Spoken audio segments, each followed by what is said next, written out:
Hi everyone. Today I'm showing you how I set up my electronic system in my Ford Transit Connect camper van conversion.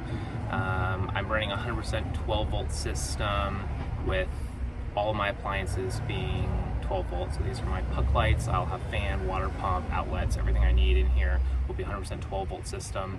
I have one panel on the roof, 100 watt solar panel, and then one deep cycle 12 volt battery, 100 amp hour. So I'll show you how I set it up right now. Okay, here is all of my appliances coming out from underneath my liner, which I might remove later. These are for my fan. That's my MaxxAir fan on the roof. This is the power coming from the solar panel on the roof. And then these are puck lights wired in parallel. I have two sets, so I can put a dimmer on some and have two switches. The power runs from the solar panel down around here to my charge controller, which we've shown in a different video. And then that runs to my battery. This is all stored in a battery box that's under my bed.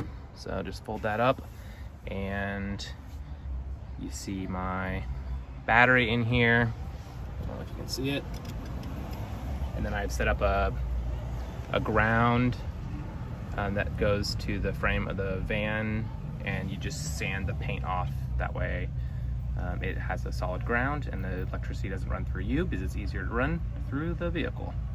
And then from the positive, I'm running everything off of one cable, and I have an emergency shut off that I've set up here. It's currently off. And that runs to one fuse box. So I can run all of my appliances with the fuses directly off of this. Just run the negative and the negatives down there and then the positives along the side and put in the appropriate sized fuse. So that's pretty simple, and I don't think I will need anything additional. It seems like the 100 amp hour battery is enough for this tiny home conversion. So okay, switches are wired in, and voila, we have lights.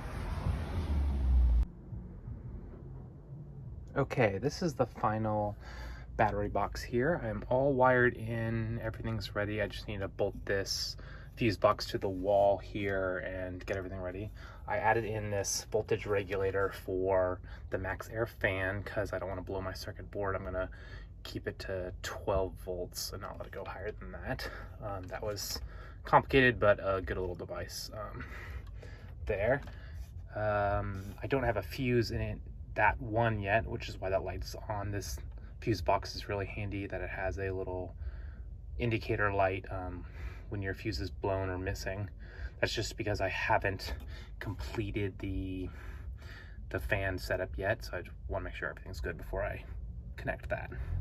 Everything else is good to go. My kill switch will be right here on the inside, and I'll just wire all that away and then we're good to go.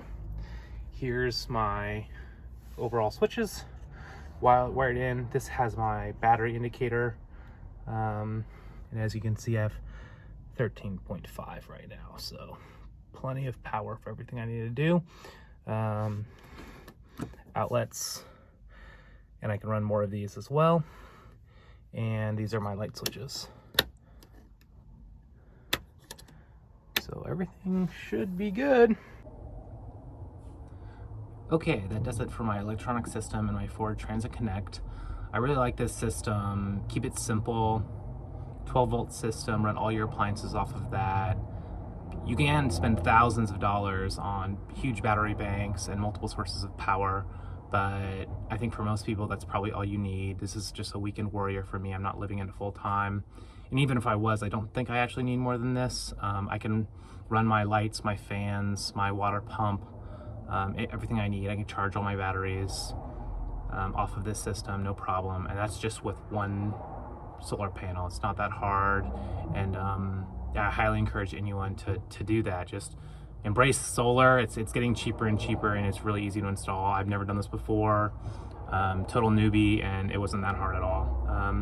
Like I said, you can spend thousands of dollars on battery banks, and people run off their starter battery in their car to recharge their battery banks, and they'll also get these really fancy charger converters to actually plug into shore power to a friend's house or something like that, and an extension cord and plug in. So there's lots of systems out there, but I don't think you need all that. I think you can keep it simple. I highly recommend someone doing this. There's lots of solar systems. They're getting cheaper and cheaper. We all should be trying to use renewables as much as possible. So yeah, it's not that hard. I encourage you to do it. If you have any questions, feel free to comment. And you have any suggestions as well, I'm always open. So appreciate it. See you all next time.